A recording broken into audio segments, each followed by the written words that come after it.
na to mga farmers, masaya tayo mga farmers, no, kasi dumating na yung ano natin, automatic incubator, no. So na-order natin kay Chain Automatic Incubator. So ito po siya mga farmers. So pintuhan tayo mga farmers kasi may ano na nangyari, no. Mali yung na-deliver nila na incubator mga farmers. Hindi kasi ito yung, so kunti review na rin tayo mga farmers sa incubator natin, no. So bago tayo simula mga farmers, mag-intro na tayo.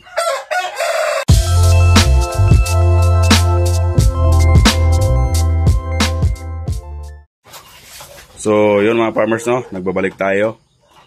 So ito na mga farmers, ano ko na kung ano yung nagandahan ko sa incubator na to, tsaka yung hindi ko nagandahan sa kanya, no. So yun mga farmers, yung uunahin natin yung nagandahan mga farmers, no.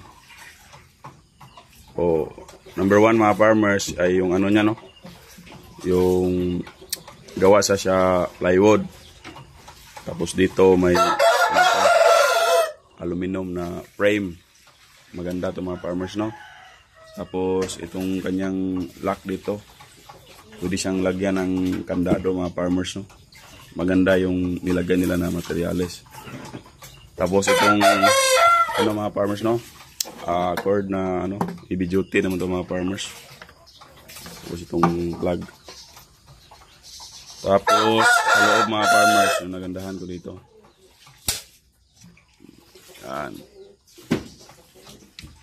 Ito maganda to mga farmers, yung lagayan ng itlog ng tray. Tapos yung ano, valve, okay naman to. Ito din. Tapos ito ilain natin to. Yan. Maganda mga farmers, no? Tapos may lagayan ng tubig dyan mga farmers. So maganda. Ito yung mga nakita kong maganda dito sa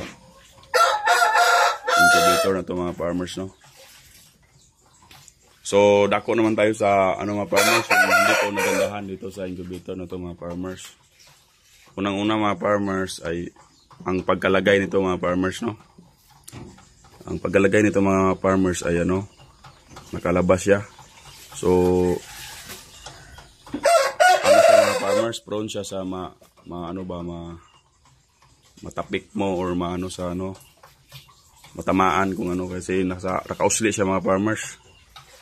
Tapos yung ano na ginagamit na mga farmers screw ay parang hindi akma sa ano, no,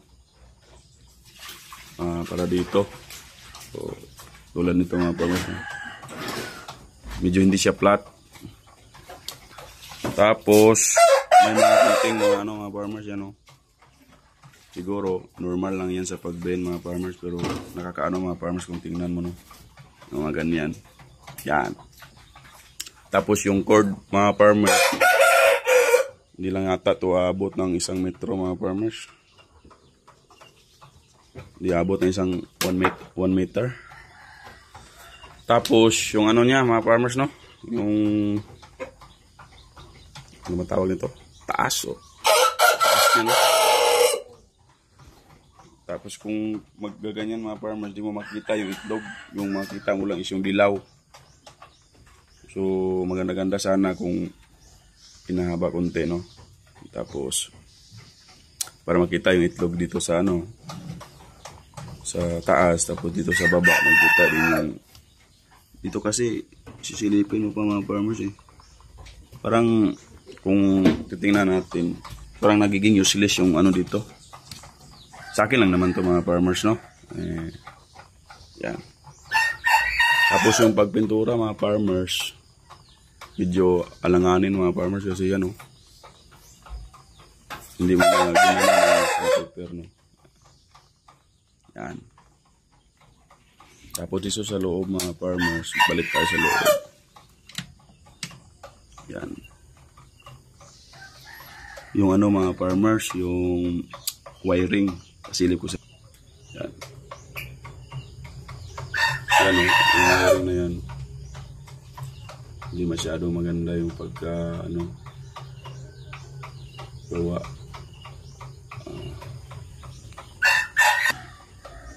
Ano pa ba? Yung wire na yun, no? Siguro, ginanon lang yan para paghugot ng ganyan, pag maglinis ka or aanuhin mo yung manok. Kasi masikip to. Yung manok naman, sorry, itlog. Kung kukunin mo dun sa, ano, kung may isa na, kunin mo doon sa, hihilain mo lang to mga farmers, yung ano niya, egg tray.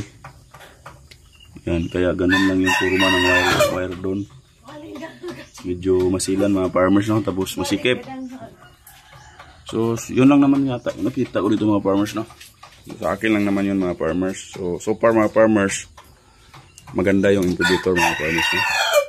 Yan. Tapos dito sa likod mga farmers, may butas. Pero, may isa pa pala ako nakalimutan mga farmers. Walang ano, walang fan. Walang fan. Iwan ko dito kung ito ba talaga yung design. May iba kasi yung incubator mga farmers ay may fan, no? So, yun mga farmers, no? Balik tayo mga farmers. Kwentuhan muna tayo saglit. Ang order ko kasi mga farmers ay yung 2699 na styrofoam, yung ano, nasa ano lang, 24 seater lang yata yun. Kasi ito 26 seater, 56 seater to, tapos 56 hot chair. Yung in order ko is 24 seater tapos 50 hot chair yung capacity niya. So ano dumating sa akin ito. Ito yung tag 45. So shout out kay ano, no, Jane Automatic Incubator. Salamat sa inyo, ma'am, sir. Kasi nagkaintindihan tayo, no, sa ano yung paraan para bayaran ko yung ano, kasi 2699 tapos ito 45. Tumawag na ako sa kanila, okay naman. So far mga farmers, kung i-rate to 1 to 100 to mga farmers ay nasa 90 to mga farmers. Maganda yung gawa nila mga farmers. May konti lang akong na silip na medyo siguro mabilis lang yung paggawa. Ito din mga farmers, oh. Yan. Itong glow na to, oh, kung titingnan nyo mga farmers, oh. So, parang baliktad yung paglalagay. Siguro, inuna mo na yung glow bago i-ganon yung plastic. Ang nangyari, ito yung glow, oh. Yan. Pero, okay na yan. Ano naman yan. Ma-repair naman yan. Ako na bahala dyan. So, yun. So far, 1 to 100. Nasa 90 yung ano ko. Grades ko dito sa incubator na to. So, yun lang mga farmers, no? Iulitin ko yung ano, kasi doon yung sasakan ko. Wala ko dito sasakan sa baba kasi mahirap na sa mga bata, no? Kaya ang nangyari, ilagay ko muna doon siya. Tapos saksak natin. So, try natin saksak mga farmers para makita din ninyo na gumagana yung incubator na galing kay Jane Automatic Incubator. So, yun mga farmers, no? Kasaksak na. Kita nyo naman na umilaw na, no? So, try natin buksan mga farmers para makita nyo mga farmers kung gumagana ba talaga yung incubator na nabili ko. So, ganyan yung forma niya mga farmers, no? So, tingnan nyo yung itlog. Iano ko muna. Ganyan. Para makita nyo na nagsiswing yung ano. Yan.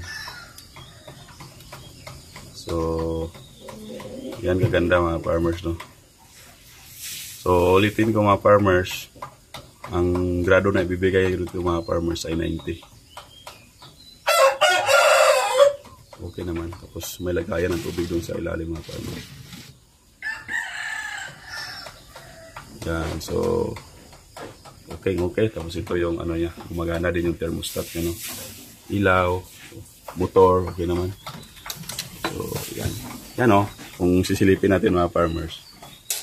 Yan yung hindi ko nagandahan mga farmers, no? Ito yung nakikita natin yung dilaw.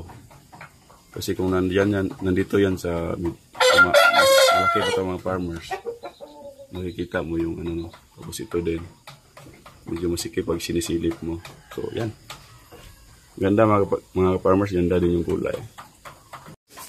So, yun mga farmers, may mga gamit na tayo na incubator sa ating mga alagang manok, no? Sa mga hen natin na hindi naglilimlim, pwede natin ilagay yung itlog nila dyan mga farmers. Tapos sa mga hen din natin na marami yung itlog, hindi nila kayang ang diskarte dyan mga farmers, kunan ng mga farmers. Kunin mo yung iba, lagay natin dyan sa incubator na nabili natin mga farmers. Kasi ang dami na nating hen ngayon mga farmers na nangingitlog, no? Sayang na yung iba. Hindi na pisa kasi hindi nalilibliman ng maayos. So yan mga farmers, masaya tayo mga farmers kasi nandyan na yan mga farmers. So shout out kay Zin Automatic Incubator. Ma'am, sir, maganda yung gawa nyo. So salamat din sa pag-intindi, nag-intindihan tayo. So yun, salamat ng marami, no? Sa lahat ng mga subscriber namin at sa mga hindi pa nakapag-subscribe, mag-subscribe na kayo mga farmers para lagi kayong updated sa aming susunod na video. Like, subscribe, tapos comment na rin mga farmers kung may gusto kayong itanong or sabihin sa aming vlog, no? So disclaimer lang po mga ka-farmers, no? Yung mga binibigay ko kanina mga farmers na yung nagagandahan ko sa incubator na yun, tapos yung hindi ko nagandahan, isa akin lang yun mga farmers, no?